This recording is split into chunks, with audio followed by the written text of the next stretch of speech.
Dan tanpa kita sadar, sejak kita lahir, di rumah kita, di keluarga kita, di sekolah, kita sudah diajarkan pemahaman binatang ini. Dan hari ini, ajaran binatang ini pun sudah masuk ke dalam gereja.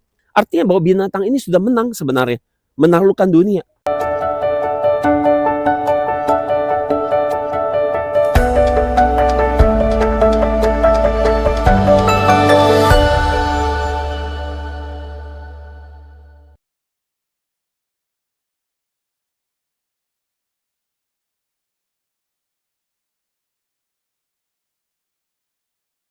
Bapa, di dalam nama Tuhan Yesus kami datang kepadamu hari ini. Kami bersyukur kalau kami masih bisa beribadah sampai hari ini. Terima kasih Bapa kalau kami diberi kesempatan untuk bisa menikmati hari-hari di mana kami bisa beribadah, mendengarkan firman Tuhan. Karena ada waktu di mana firman itu akan hilang, tidak ada lagi kesempatan untuk kami dengar firman, tidak ada lagi. Tapi di saat kami masih bisa mendengar firman, kami sungguh bersyukur, kami mempersiapkan diri kami untuk masa-masa sulit dengan mempersiapkan lumbung rohani kami sepenuh-penuhnya, sehingga kami bisa menjadi orang-orang yang bertahan dan menang di masa kesusahan besar, sehingga kami menjadi kuat dan tidak tergoncangkan. Sebentar kami akan dengar firman-Mu, Bapa, tolong kami bisa melihat dunia-Mu, dunia yang jauh daripada pikiran kami secara manusia yang tidak terjangkau oleh kami. Tolong kami supaya kami bisa melihat kedalaman daripada firman-Mu, keindahan daripada firman-Mu, dan keberhargaan, betapa berharga firman-Mu melebihi apapun juga yang hari ini dunia bisa beri dan tawarkan bagi kami. Siapkan hati kami, supaya hati kami benar-benar punya hati seorang yang bisa melihat di dalam dunia firman, dunia Bapa. Kami ucap syukur Bapa, kami menaikkan doa kami di dalam satu nama, itu dalam nama Yesus. Mari sama-sama kita katakan amin. Jadi hari ini saudara-saudara kita akan melanjutkan tema pembahasan kita, yaitu bagaimana mempersiapkan diri di akhir zaman. Ini bagian yang ke-6. Dan minggu lalu saya sudah sampaikan soal terakhir kita belajar tentang kekuatan daripada kalajengking, yaitu di celaka yang pertama. Dan kita lihat bahwa kekuatan kalajengking itu terletak di ekornya. Dan ekor kita sudah belajar itu artinya adalah nabi-nabi palsu. Dan contoh nabi palsu sendiri adalah ajarannya banyak sekali menyesatkan.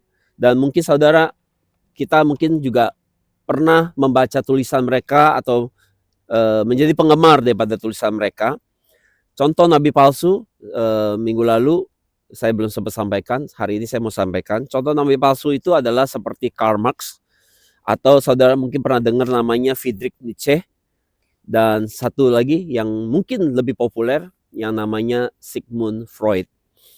Jadi saudara, pandangan binatang ini sebenarnya sudah ada sejak abad ke-18, dan tokoh yang terkenal di abad 20 itu adalah, kalau kita lihat abad 19, abad 20 adalah seperti yang tadi saya sampaikan, Karl Marx, Sigmund Freud. Dan Karl Marx dan Sigmund Freud sendiri, saudara, mereka ini orang Yahudi sebenarnya, tetapi mereka menjadi ateis. Dan mereka banyak menulis tulisan-tulisan mereka, banyak mengkritik tentang agama. Dan kita akan lihat sekarang seperti apa ajaran pandangan mereka.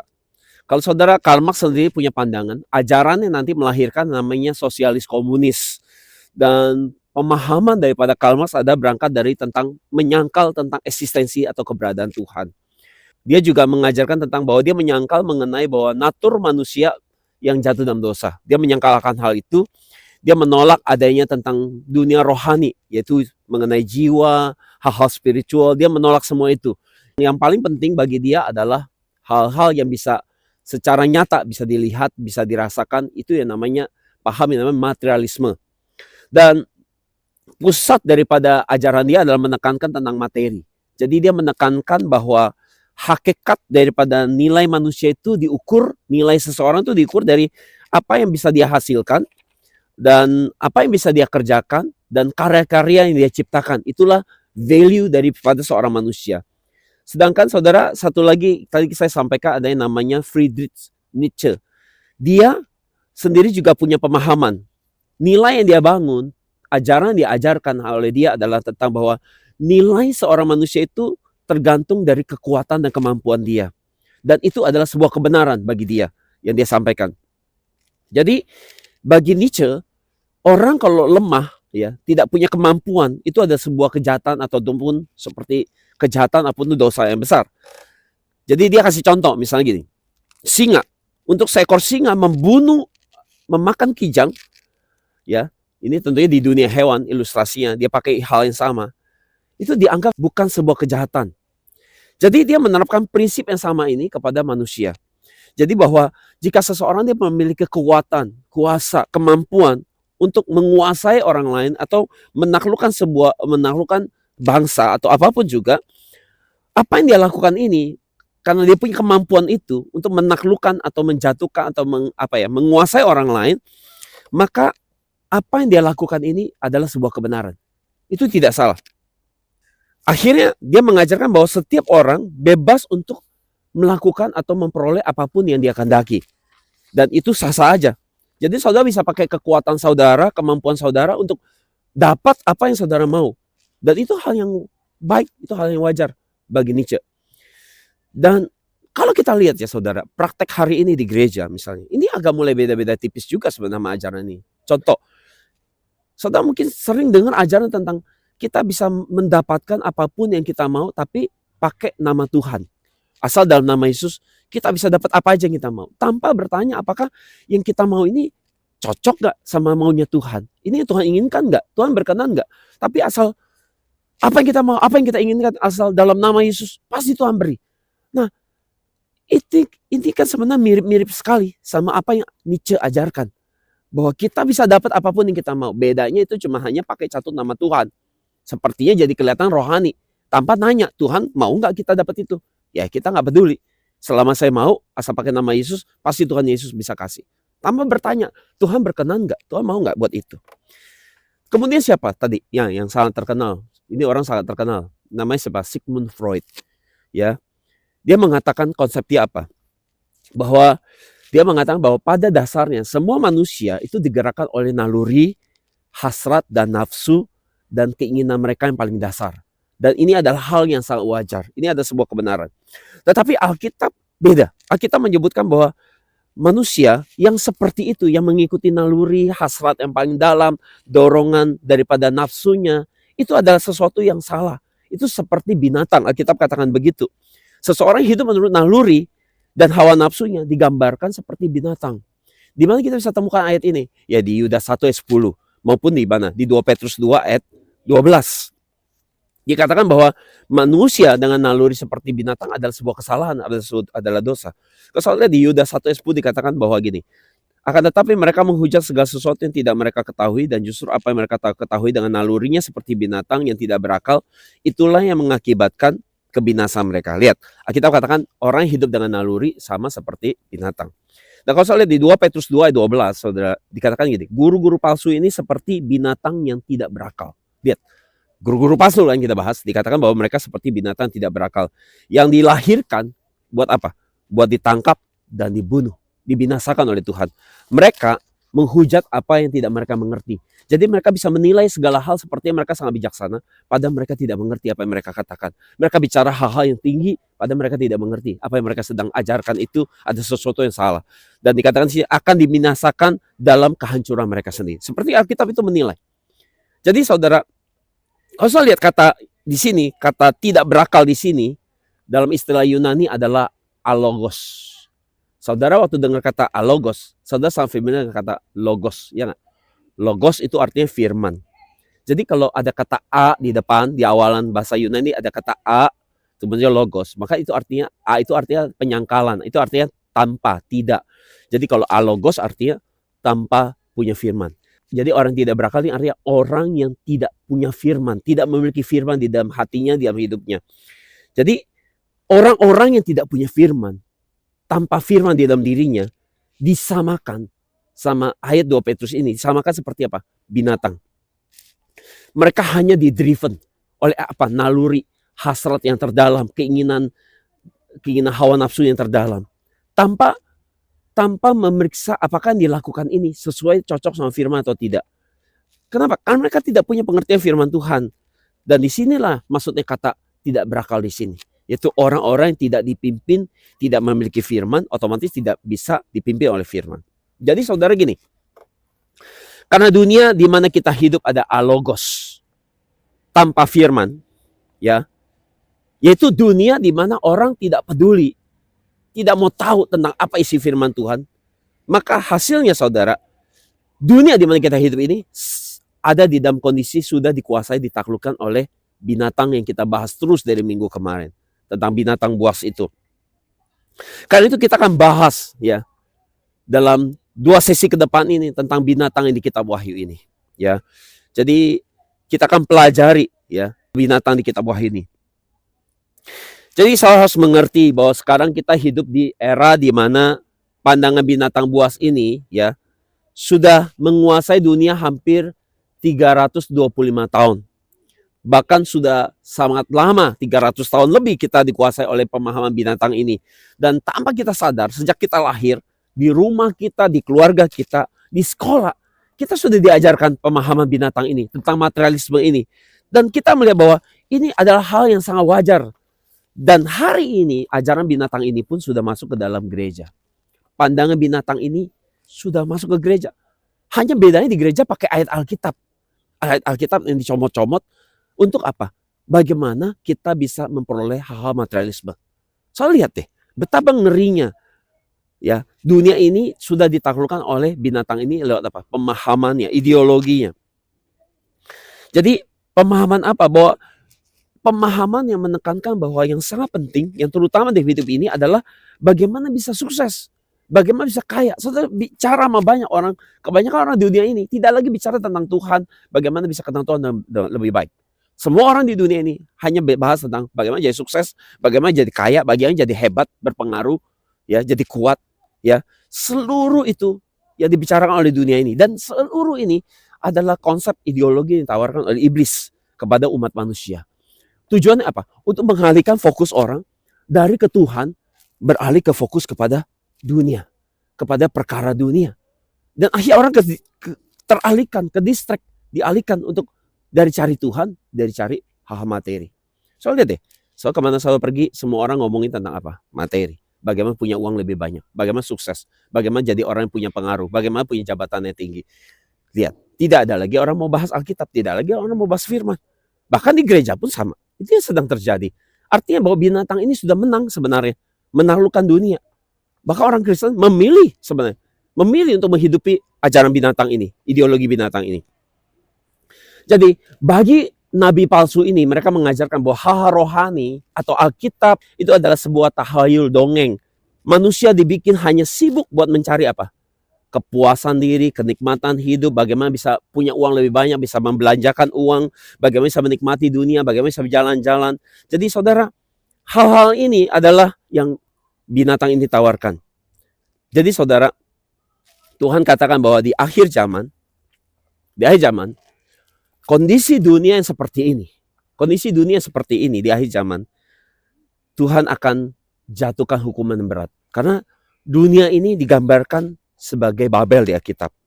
Dan orang-orang dunia ini yang digambarkan seperti Babel, mereka sedang menolak eksistensi Tuhan. Dan fokusnya hanya kepada hal materi. Dan mereka hari ini menekankan itu. Dan kalau kita ingin jadi orang yang tidak menerima hukuman, dijatuhkan hukuman, luput dari hukuman Tuhan terhadap Babel yang namanya dunia, kita harus segera lari keluar. Kita harus pergi tinggalin dunia ini. Supaya apa? Kita jangan ikut dihakimi di dalamnya. Tetapi, jika kalau pikiran kita sudah sangat nempel sama dunia, dipastikan kita tidak akan terhindar dan akan ikut menerima penghakiman bersama dunia. Ini sesuai di apa? Wahyu 18 ayat 4 dikatakan ini.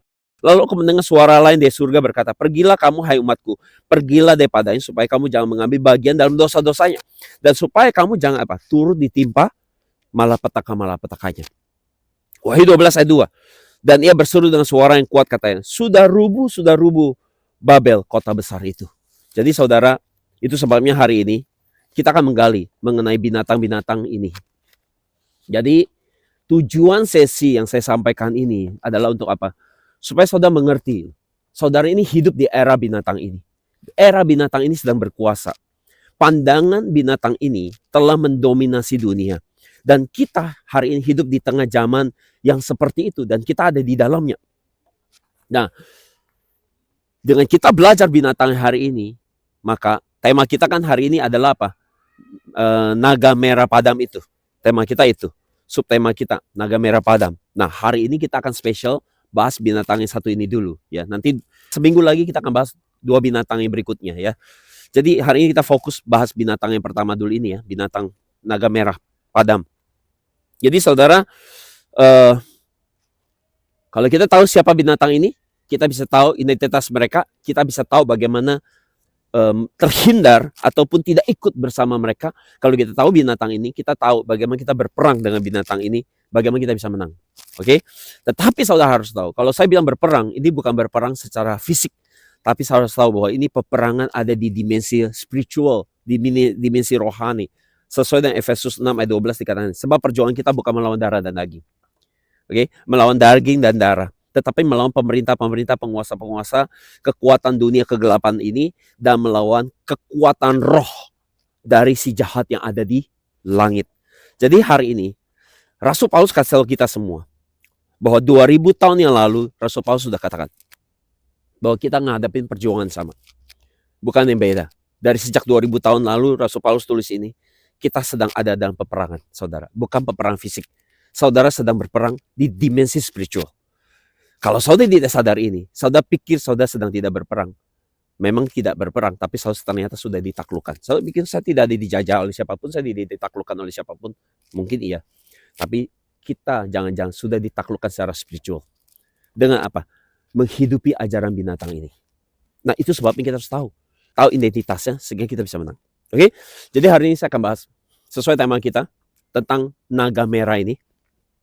Jadi kita akan bahas siapa naga merah padam ini. Dari mana asal usulnya? Ajarannya dimulai sejak kapan? Kita akan belajar itu. Jadi poin pertama besar. Naga itu berdiri di atas pasir tepi laut.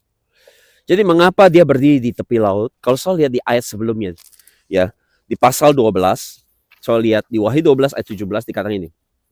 Maka naga itu menjadi sangat marah kepada perempuan itu dan pergi memerangi anak-anak lain dari perempuan itu, yaitu orang-orang yang memelihara perintah-perintah Allah dan berpegang kepada kesaksian Yesus. Jadi kita lihat, ini latar belakangnya. Bahwa ada perang antara naga merah ini dengan perempuan berselubungan matahari. Oke?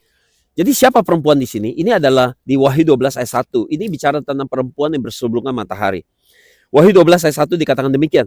Kemudian tampaklah sebuah tanda besar di langit. Seorang perempuan berpakaian matahari dan bulan di bawah kakinya dan mahkota dari 12 bintang di kepalanya. Nah, kita udah bahas ini di sesi sebelumnya.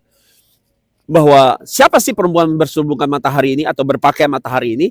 Ini adalah gambaran gereja Tuhan yang sejati. Sekali lagi, tidak semua gereja, hanya gereja Tuhan yang sejati diakui, digambarkan, disimbolkan sebagai perempuan yang berselubungan matahari. Jadi perempuan yang berpakaian matahari ini, apa ciri-cirinya? Apa sih ciri-cirinya? Alkitab jelas memberitahukan kita bahwa ini adalah gereja yang memelihara perintah Allah dan kesaksian akan Yesus. Sekali lagi, ini adalah gereja yang memelihara perintah Allah dan kesaksian akan Yesus. Jadi ini adalah gereja yang menjaga kemurnian iman mereka terhadap ajaran, filosofi, ideologi yang binatang ini tawarkan. Mereka nggak mau mengadopsi itu dan menghidupi ajaran itu. Itu sebabnya mereka sebut gereja Tuhan sejati. Jadi di Wahyu 12 ayat 13 sampai 14, ya, naga ini menganiaya dan mau membunuh perempuan ini. Akan tetapi Tuhan menyelamatkan perempuan ini dengan memberikan dia 2 sayap Raja Wali, sehingga ia bisa terbang jauh, berlindung di padang belantara. Dan di situ memang tempat yang Tuhan dah pilih buat dia dipelihara di sana. Ini semua punya simbol, saudara. Jadi saudara bisa baca sendiri Wahyu 12 ayat 13-14 di depan saudara. Jadi apa yang terjadi? Jadi karena dia bisa lari, naga ini jadi begitu marah. Dan karena dia begitu marah, karena dia tidak bisa bunuh perempuan ini, apa yang dilakukan naga ini? Dia mengadakan perang. Dengan siapa? Sisa-sisa dari anak perempuan ini. Ya, perempuan yang berpakaian matahari ini. Ini di mana ayatnya? Di Wahyu 12 ayat 17 dikatakan begini. Maka naga menjadi sangat marah kepada perempuan itu dan pergi memerangi anak-anak yang lain dari perempuan itu. Yaitu siapa? Dengar baik-baik. Ini firman Tuhan katakan ini. Ciri-cirinya apa anak-anak di perempuan ini?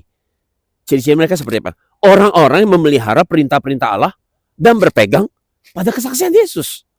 Jadi kalau anaknya aja kayak gini bagusnya, masa mamanya enggak? Ya toh. Jadi otomatis sama. Ajarannya dari mana? Memegang perintah Yesus ini, memelihara perintah Yesus. Anak-anak ini, yaitu dari ibunya, perempuan bersublang matahari. Betul gak? Jadi siapa sih anak-anak perempuan yang lain ini? Anak-anak lain dari perempuan ini adalah orang-orang kudus yang sejati. Orang-orang percaya yang hidupnya hanya didedikasikan buat taat firman, taat perintah Tuhan. Tapi orang hari ini bilang apa? Kita nggak pakai lagi iman legalisme. Come on. Kalau kita nggak pakai firman ilegalisme, kita nggak hidup di dalam era legalisme kekristenan. Ini ayat bilang apa? Ini jelas loh. Alkitab katakan orang kudus yang sejati adalah orang yang berpegang teguh pada perintah Allah dan kesaksian akan Yesus loh. Come on. Kita harus sadar loh hari ini. Jangan-jangan kita sudah ikut, ya, kita sudah ikut sama ajaran binatang itu. Kita udah jadi pengikutnya. Kita nggak sadar aja. Ya kan? Apalagi kita ikut mengkampanyekan prinsip binatang ini. Jadi saudara, Wahyu 12:17. Ya, kita bisa lihat di situ. Terjemahan baru mengatakan bahwa siapa mereka? Mereka adalah orang-orang yang menuruti hukum-hukum Allah dan memiliki kesaksian Yesus. Jadi, kriteria orang kudus yang sejati di akhir zaman, mereka taat firman dan bukan hanya modal ngaku percaya pakai mulut, percaya Yesus. Tapi mereka punya ciri yang jelas dan tegas. Mereka adalah orang taat firman. Dan itu bukan legalitas. Itu adalah sesuatu yang ciri orang memang anak Tuhan. Dia akan mau taat firman. Dia ada kerinduan buat taat firman. Kenapa dia taat firman? Sama lah seperti orang tua kita. Kalau kita mengasihi orang tua kita, ya kita taat perintahnya lah. Kalau kita nggak sayang orang tua kita, ya kita nggak usah dengerin perintahnya. Nggak usah peduli. Tanda kita, taat perintah bukan legalisme. Taat perintah karena saya mengasihi orang tua saya. Saya mengasihi Tuhan. Saya mau belajar taat. Saya tahu kita nggak mungkin sempurna bisa taat semua. Tapi starting hatinya harus benar. Memang saya mau taat karena saya mau mengasihi orang tua saya. Karena kita mau mengasihi Tuhan. Jadi kita udah ngerti sekarang kenapa naga ini berdiri di tepi pantai. Berdiri atas pasir tepi pantai, di tepi laut. Karena dia sedang siap-siap mau mengadakan perang. Perang sama siapa? Perang sama anak-anak dari perempuan bersublang matahari. Maka apa yang terjadi setelah itu? Setelah itu, maka muncul dua binatang. Yang satu keluar dari laut, yang satu keluar dari bumi, dari darat. Ini ada di Wahyu 13 ayat 1 sampai 2. Kalau kita lihat di Wahyu 12 ayat 9. Ya, kita akan lihat sekarang. Sebenarnya siapa sih naga merah padam ini? Apa sih sebutan dia? Kalau saya lihat di Wahyu 12 ayat 9 dikatakan ini, naga besar itu dilemparkan ke bawah. Siapa namanya? Si ular tua yang disebut iblis atau setan yang menyesatkan seluruh dunia. Ia dilemparkan ke bumi dan para malaikat dilemparkan ke bawah bersamanya. Jadi ayat ini jelas memberitahukan kita siapa naga itu. Poin dua besar. Jadi naga itu namanya adalah si ular tua, iblis atau setan. Dia punya 3 nama. Jadi saya kan tahu ya, saya sering ngomong bahwa iblis suka banget niru Tuhan. Karena dari awal dia pengen jadi seperti Tuhan. Nah, dia juga punya seperti Tuhan Tritunggal. Ya, kalau Tuhan kan Tritunggal, Allah Bapa, Allah Anak, Allah Roh Kudus. Kalau iblis ini dia juga punya Tritunggal. Tritunggalnya iblis namanya apa? Iblis, ular tua, setan. Jadi saudara, ini Tritunggal yang jahat. Tetapi semua adalah sosok yang sama. Meskipun 3 nama, sosok yang sama. Dan ular tua ini sudah sangat tua. Karena dia muncul pertama kali di Alkitab 6.000 tahun yang lalu. Di zaman Adam, di Taman Eden dia muncul. Karena dia sangat tua, makanya namanya ular tua. Ya, 6.000 tahun usianya. Jadi perkenalan pertama di Taman Eden itu adalah dengan Adam dan Hawa. Dan ini ada sosok yang sama, naga merah itu. Kemudian, saudara, 4.000 tahun kemudian, dia muncul lagi memperlihatkan dirinya kepada Yesus. Waktu kapan? Waktu Yesus berpuasa 40 hari, 40 malam, tidak makan minum. Setelah di ujung akhir dari puasa Yesus, dia menampakkan diri lagi. Ya kan? Dan dia mencoba Yesus untuk menjatuhkan Yesus. Dan ini catatannya ada di kitab Matius, kitab Markus, kitab Lukas, saya bisa temukan catatannya. Kalau kita lihat di Wahyu 12 ayat 3. Kita akan lihat ciri-ciri daripada naga ini. Apa itu? Dikatakan di sini bahwa naga itu apa? Naga besar yang berwarna merah. Oke? Saudara bisa lihat ayat di depan saudara. Jadi naga besar berwarna merah, dia memiliki 7 kepala dan 10 tanduk, serta 7 mahkota pada kepalanya. Oke, maka sekarang kita lihat poin 3 besar. Naga merah. Kita akan selidiki ini, naga merah. Jadi naga merah ini saudara, dia adalah makhluk spiritual. Saudara nggak bisa lihat dia dengan mata jasmani, karena dia adalah makhluk spiritual. Dan dia inilah di Wahyu 12 yang mencoba menganiaya dan membunuh perempuan yang berselubukan matahari. Dan kalau saya lihat nanti di Wahyu 13 ayat 2b, dikatakan bahwa naga merah ini sekarang dia tidak lagi melakukan pekerjaan kotornya sendiri, tetapi dia kasih otoritas dia kepada siapa? Kepada binatang yang muncul dari laut.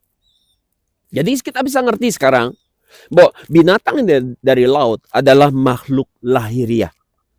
Artinya saudara bisa lihat dia kelihatan sebenarnya.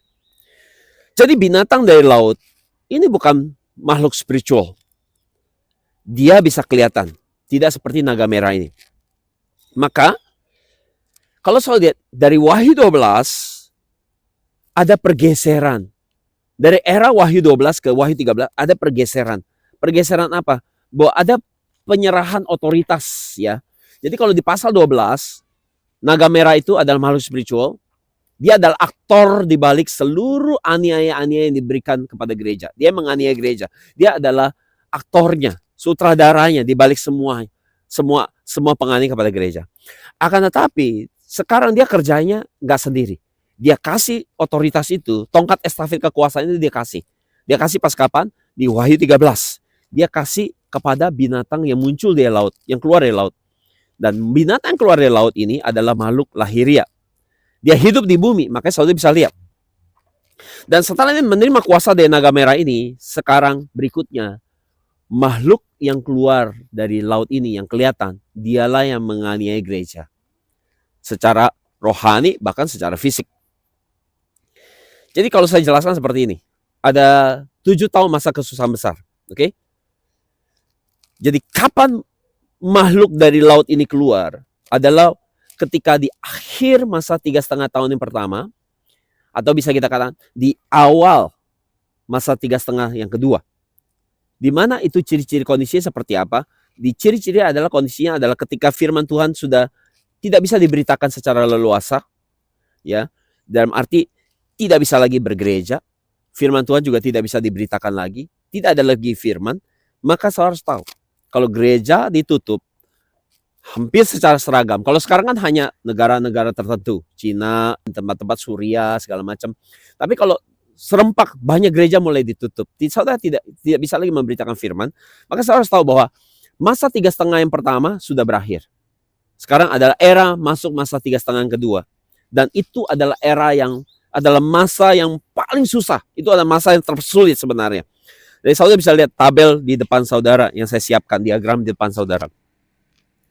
Jadi kalau kita lihat sekarang Wahyu 12 ada perbedaan waktu.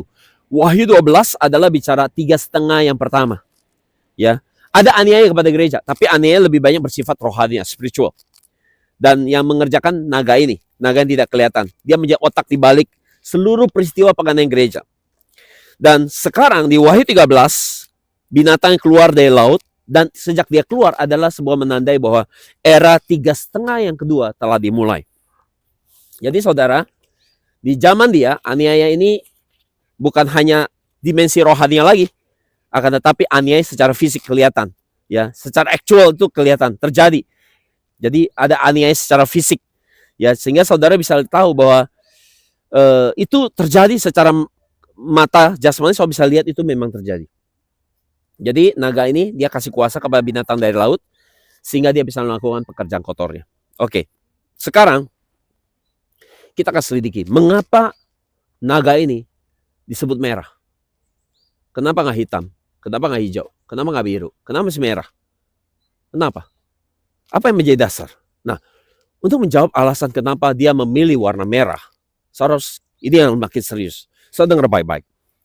Untuk menjawab masalah merah ini, kita harus flashback ke belakang melihat sebuah peristiwa yang terjadi 3.956 tahun yang lalu. Yaitu tahun 1930 sebelum Masehi. Sekali lagi, tahun 1930 sebelum Masehi, yaitu apa? Kita harus flashback kembali ke zaman Yakub.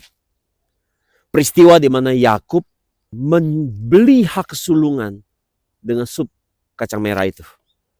Dan peristiwa di mana Esau menjual hak sulungnya demi semangkuk kacang merah itu. Oke? Kita akan pelajari. Kita baca ayat ini, Kejadian 25:30. Ayat ini terjadi di tahun 1930 sebelum Masehi. Kata Esau kepada Yakub, berikanlah kepadaku yang merah-merah itu, sebab aku sangat kelaparan. Oleh sebab itu orang menamai dia Edom. Coba pasti ingat cerita ini. Ya, ini sangat familiar cerita ini. Kita sering dengar khotbahnya juga. Tetapi saudara, hari ini kita akan lihat dimensi yang lebih dalam, yang mungkin selama ini tidak terfikir oleh kita, tidak nyampe. Tapi hari kita akan lihat. Jadi Esau, dia pulang dari berburu, ya. Dan kemudian Yakub sedang masak sup kacang merah. Dan Esau bilang gini, berikan aku yang merah-merah itu. Dan kemudian saudara, disinilah kata merah itu muncul. Jadi Alkitab pasti ada maksud dong. Nggak serta-merta Alkitab nggak sebutin kata merah tanpa maksud. Semua yang di Alkitab ada arti, ada makna. Jadi Alkitab secara khusus memfokus, meng-highlight kata merah ini. Dan kalau saya lihat terjemahan NASB, di situ ditulis sebagai apa? That red stuff. That red stuff. Artinya apa? Barang yang merah-merah itu. Benda yang merah-merah itu. That red stuff. Jadi saudara, ada alasan yang sangat penting kenapa Alkitab mencatat warna merah ini di sini. Jadi, apa arti rohani di balik warna merah ini? Jadi waktu Esau bilang, berikan aku yang merah-merah itu, kemudian Yakub bilang, oke, boleh, aku kasih kamu. Tapi kamu beli ini pakai hak kesulunganmu. Oke? Aku kasih, tapi kamu harus beli. Ya, kamu harus beli dengan apa? Hak kesulunganmu. Kemudian Kejadian 25:32 Esau bilang gini, aku ini udah kelaparan banget loh. Apa sih gunanya hak kesulungan itu bagi aku sekarang? Kasih aja lah sama aku. Udah deal. Kita deal sekarang. Ya, aku jual hak kesulungan aku kasih hak kesulungan aku buat dapetin ini. Ya, oke. Tapi Yakub gak puas. Yakub bilang, oke, kalau kamu mau, kamu sumpah dulu deh. Biar ini jadi kesepakatan yang clear. Ya kan? Dan Esau bersumpah dan dia jual hak kesulungannya, ya, untuk dapetin, ya. Untuk dapetin itu barang yang merah itu. Dan Yakub kasih dia barang merah itu, yaitu sup kacang merah. Jadi saudara, selama ini saya tahu saudara sering dengar khotbah ini. Khotbah-khotbah biasanya ujungnya kesimpulannya di khotbah ini mereka suka bilang, orang ngajarin tentang, ya makanya kita nggak boleh kita nggak boleh jadi orang yang menjual kenikmatan sesaat, ya kan, sup kacang merah kan, kenikmatan sesaat demi hal-hal yang seperti apa? Kehilangan keluarga kita, kehilangan kita nggak ke gereja lagi hanya gara-gara hal-hal duniawi. Jadi mungkin saudara sering dengar gitu. Atau kayak kita jangan jatuh dalam dosa seksual hanya demi kenikmatan sesaat. Ya, kita harus hidup kudus. Mungkin saudara cuma taunya itu, bahwa ya mari kita jangan jadi orang yang, ya, banyak kan pesan moral gitu kan. Mari jangan jadi orang yang menjual kesenangan sesaat demi hal-hal yang lebih tinggi. Bahkan ada yang bilang, ya, jangan jual keluarga demi pekerjaan, jangan jual keluarga demi ambisi kita. Hanya sebatas itu lihatnya, ya kan? Atau ya lebih kelihatan rohani, jangan sampai kerja hari Minggu terus kemudian kita tidak datang gereja, ya kan? Ya, atau tidak berdoa, ya tidak lagi berdoa karena mungkin terlalu sibuk dengan pekerjaan, tidak lagi cell group. Ya, sebatas itu. Tapi ada hal yang lebih jauh sebenarnya. Itu sebabnya di doa saya tadi saya katakan, saya mau Tuhan bawa kita untuk bisa lihat dunianya Tuhan, pikiran Tuhan. Memang kalau baca Alkitab pakai pikiran manusia, ya sampai cuma sesederhana itu.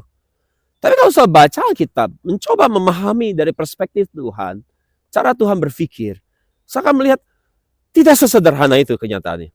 Ya, yang disampaikan itu ya ada benarnya, tapi tidak sesederhana itu. Nah, kalau gitu apa? Kita akan lihat. Kisah ini, sekali lagi, kisah ini ada dua perspektif. Perspektif pertama dari sisi POV-nya Yakub, yang kedua adalah dari POV-nya si Esau. Saya akan start dari point of view-nya Yakub. Dengar baik-baik, saudara. Apa yang dilakukan Yakub ini adalah sebenarnya gambaran daripada pekerjaan Kristus di kayu salib.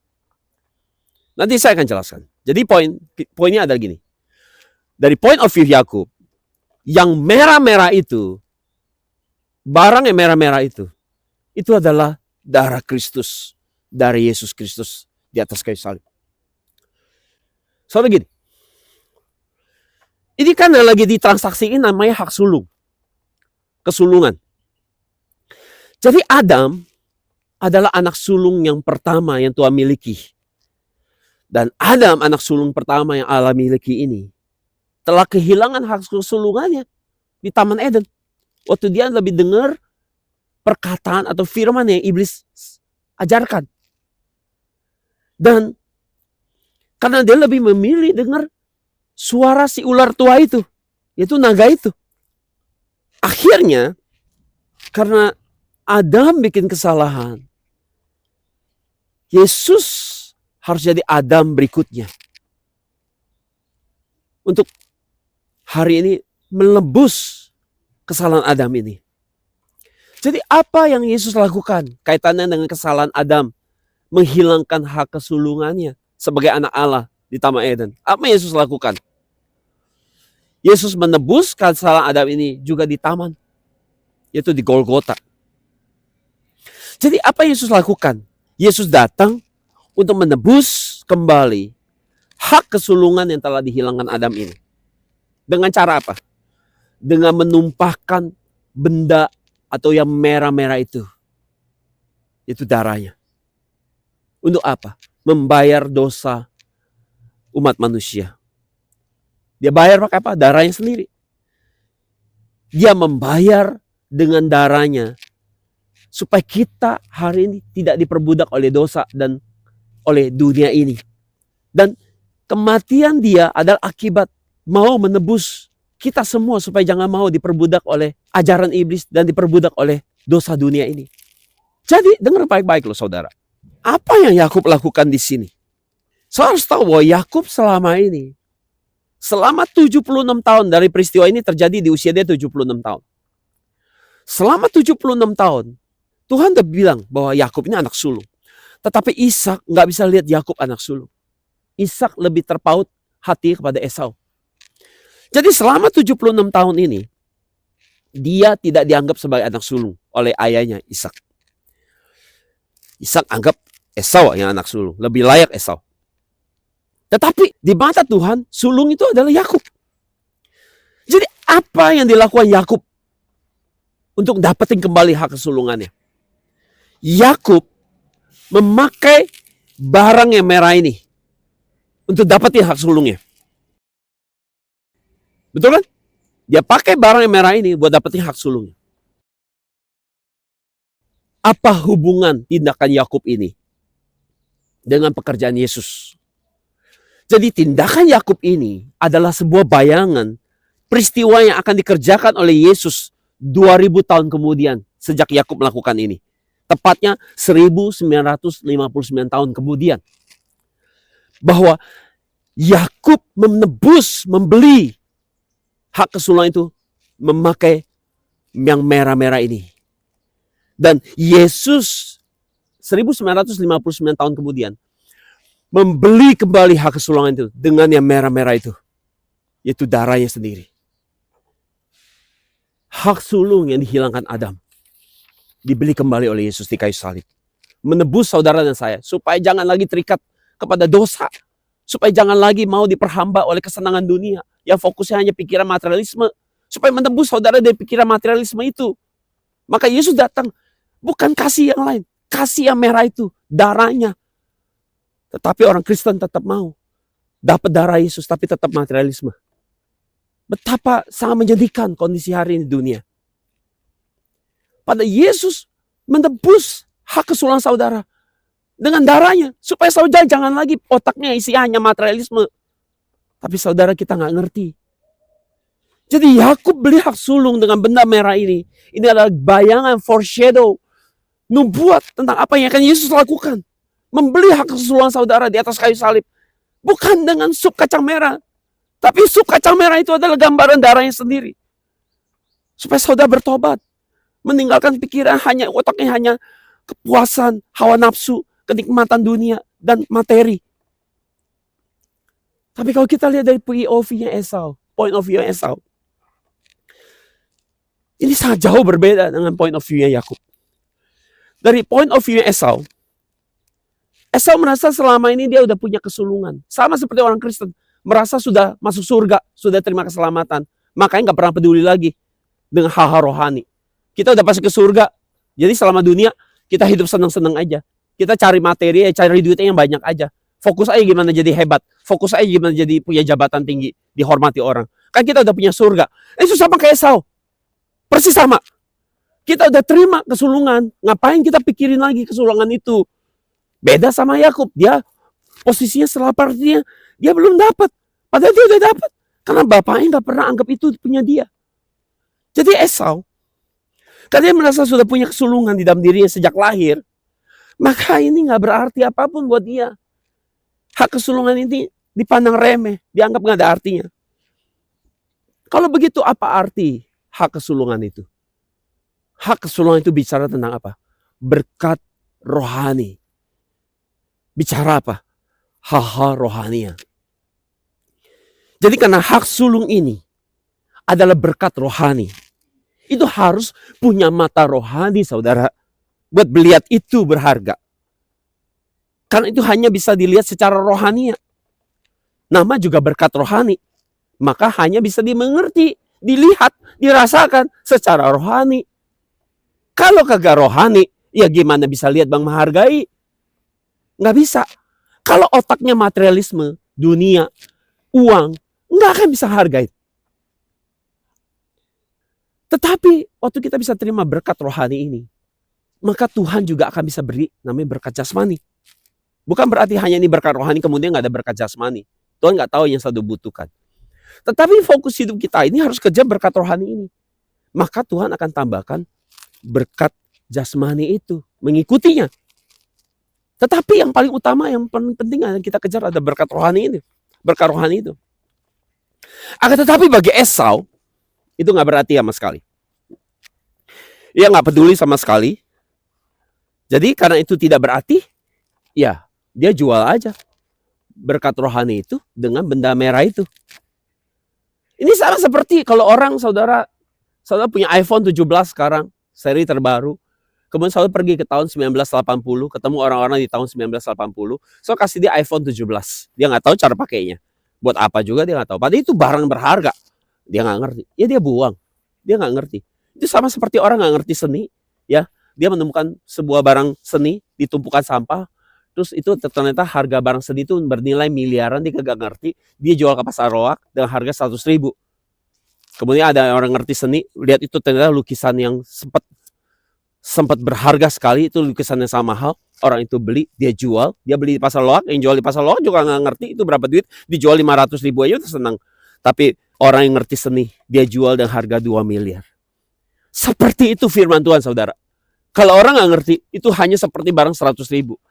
Tapi kalau orang yang ngerti, bahkan dibeli pakai seluruh hidupnya. Dibeli pakai nyawanya.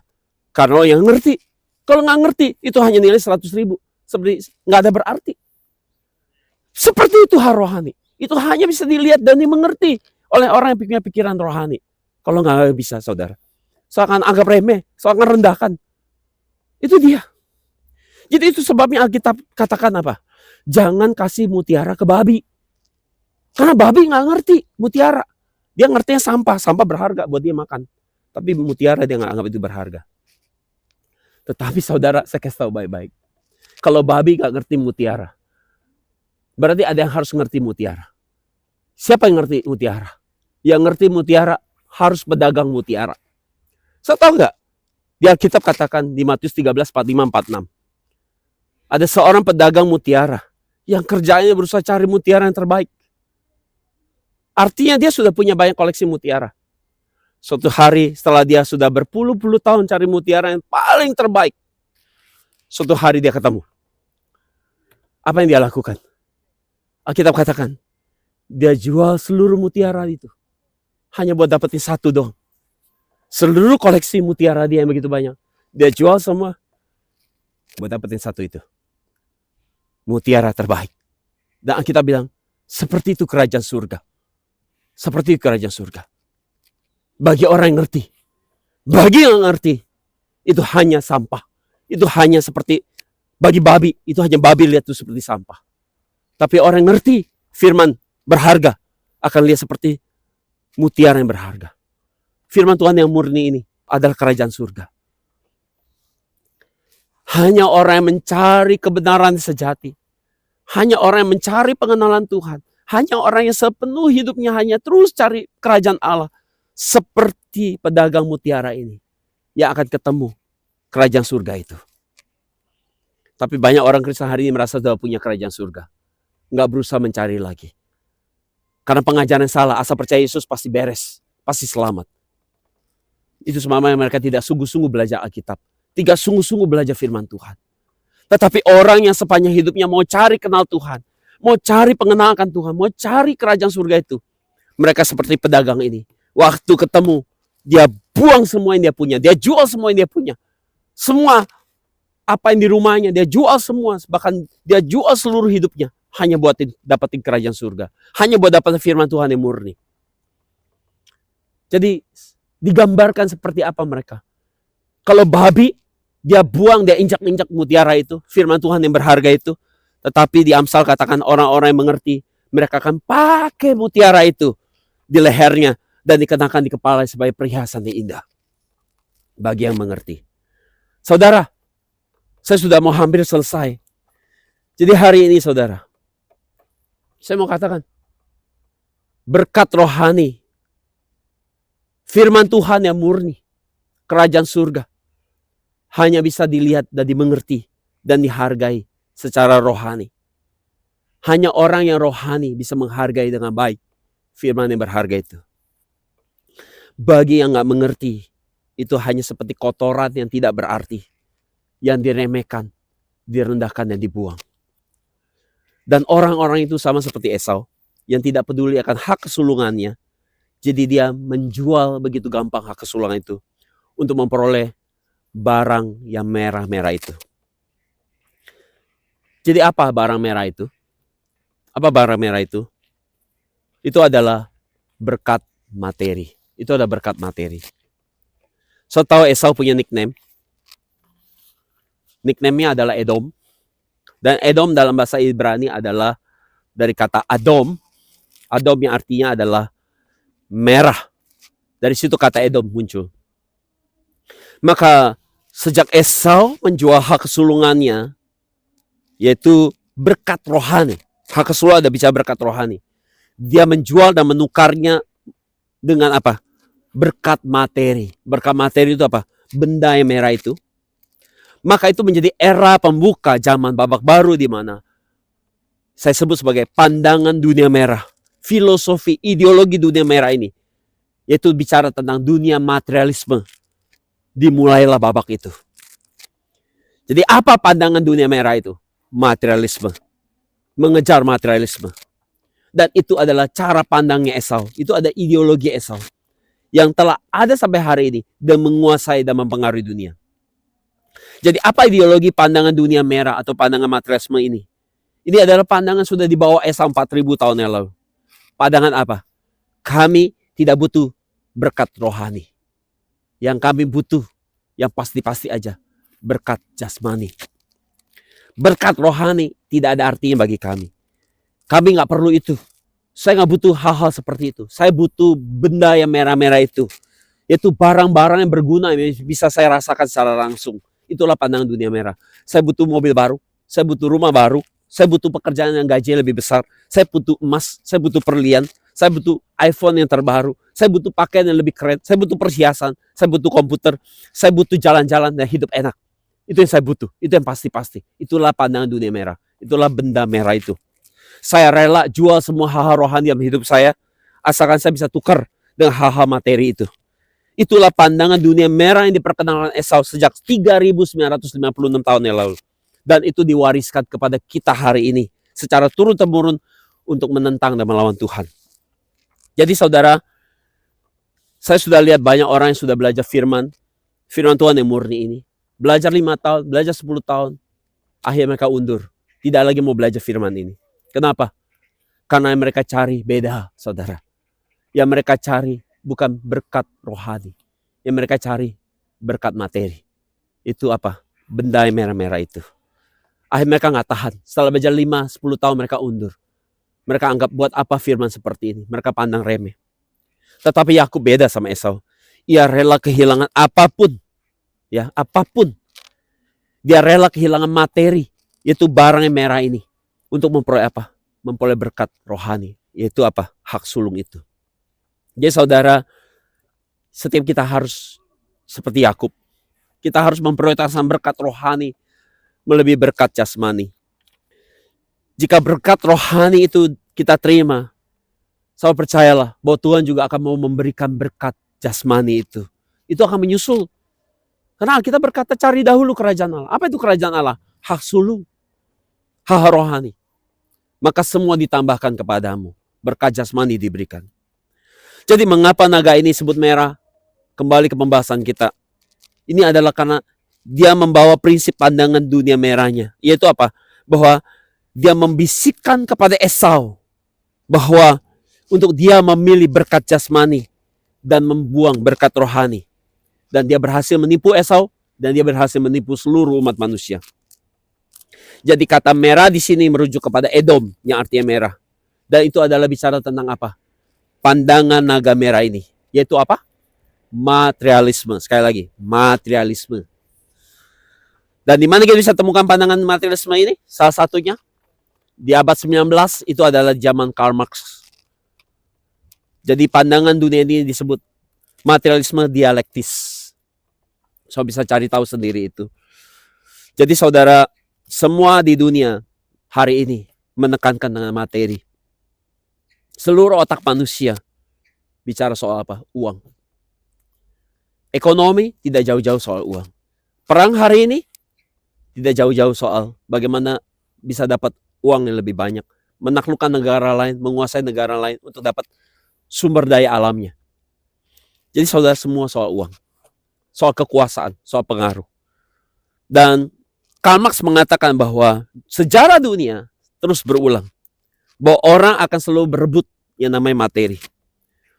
Yang tidak punya materi akan berkelahi dengan yang punya materi. Dan apa yang Karl Marx sampaikan ini sama sekali tidak menyentuh hal-hal rohani. Dan itu semua berasal dari siapa? Bapaknya mereka, naga merah ini. Naga merah telah menjadi aktor di balik layar menganiaya semua gereja. Gereja Tuhan yang sejati tentunya. Akan tetapi sekarang naga merah itu memberikan kuasa kepada binatang yang keluar dari laut. Itu sebabnya ada terjadi perang. Dan kita akan jelaskan itu tentang binatang yang keluar dari laut minggu depan. Kesimpulan. Yang pertama, saudara. Apakah kita mau jadi seperti Esau? Menjual berkat rohani dan menukarkan demi benda yang merah itu, yaitu materi. Ini keputusan harus pikir baik-baik. Saya boleh jadi orang Kristen, ke gereja tiap minggu, sibuk pelayanan, tetapi isi otak saudara, isinya hanya materi.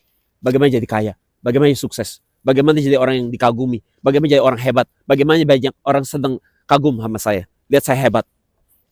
Itu saudara sedang hidup. Menghidupi pikiran binatang. Naga merah itu. Selama saudara mau hidup seperti apa diajar naga merah itu, materialisme, saya akan nyaman. Tapi waktu saya memilih untuk ikut jejaknya Yakub, saya akan banyak sengsara, akan banyak menderita. Jadi poin kedua besar adalah apakah kita mau sebaliknya jadi Yakub yang rela mau menjual berkat materi untuk menukarkan demi mendapatkan namanya berkat rohani yang dari Allah. 3 besar. Hari ini pilihan ada di tangan kita. Apakah kita mau menerima pikiran Allah, yaitu firman Tuhan yang murni. Itu adalah berkat rohani. Atau kita malah mau menerima pikiran naga merah itu, yaitu berkat jasmani. Pilihan ada di tangan setiap kita hari ini. Kiranya saudara memahami kedalaman pikiran Tuhan dalam firman hari ini. Sehingga saudara bisa jadi orang-orang yang berkenan, orang kudus yang diakui, berkenan di mata Tuhan. Anak Allah yang sejati, gereja Tuhan yang sejati. Keturunan yang lain daripada perempuan bersublang matahari. Amin. Mari kita berdoa. Bapak, kami sungguh bersyukur. Kami bisa belajar firman. Kami bisa melihat firman dengan perspektif yang lebih dalam, lebih lengkap. Firman yang diturunkan bagi kami, firman yang berasal dari Allah. Untuk kami bisa memahami secara mendalam seluruh panorama Alkitab dengan baik. Bapak, tolong kami. Kalau kami renungkan firman ini firman yang memiliki makna yang sangat menantang bagi kami. Bahwa kami bisa tiap minggu ke gereja, kami bisa pelayanan, tapi kami telah dikuasai, ditaklukkan oleh pikiran naga merah ini. Yaitu mengejar berkat materi melebihi berkat rohani. Bapak, tolong kami mengambil jejak Yakub yang menjual, menukar berkat materi demi berkat rohani. Bapak, tolong bantu kami lihat bahwa kecenderungan kami sebenarnya lebih fokus, lebih menghargai uang melebihi firman, menghargai uang melebihi pengenalan akan Tuhan. Tolong kami bisa mengerti akan hal ini dengan baik. Sehingga kami bisa shift dari Esau menjadi anak daripada keturunan Esau, berubah menjadi mengikuti jejak anak daripada keturunan Yakub, yaitu Israel. Tolong kami bisa menjadi anak-anak Israel secara rohani, sehingga kami bisa mengikuti jejak iman Yakub yang melakukan apapun demi mendapatkan hak sulung, yaitu hak rohani, berkat rohani.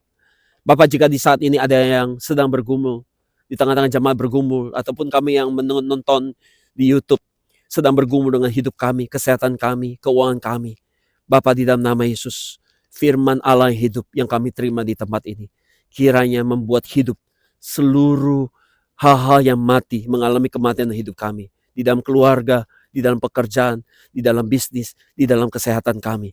Kiranya terjadi kehidupan lewat kami menerima berkat rohani ini. Setiap kami menerima berkat rohani, firman Tuhan yang murni ini, kiranya Engkau tambahkan juga berkat jasmani. Hal-hal yang kami butuhkan secara jasmani, Engkau lengkapi dan Engkau tambahkan, Bapa. Terima kasih, Bapa. Sebenarnya kami juga akan memberikan persembahan bagi setiap kami yang memberikan persembahan ini, Bapa. Kiranya persembahan ini bisa dipakai untuk hari ini semakin memberitakan firman Tuhan yang murni, sehingga kerajaan Tuhan semakin ditegakkan. Di tengah-tengah hari ini iblis coba menaklukkan dunia, tetapi lewat pemberitaan firman Tuhan yang murni ini, kiranya kerajaan Allah boleh berdiri dan ditegakkan. Berkati setiap kami yang memberi dengan berkat 100 kali lipat kembali, sehingga kami bisa hari ini memberikan kembali berkat di rumahmu. Kami ucap syukur, Bapa. Kiranya kami boleh menguduskan hari Minggu ini, di sepanjang hari ini, dengan terus memikirkan firman ini dalam hidup kami. Kami mengucap syukur, Bapa. Kami menaikkan doa kami dalam satu nama yang berharga, yaitu di dalam nama Yesus. Sama-sama kita katakan amin. Mari kita beri kemuliaan bagi Tuhan. Haleluya.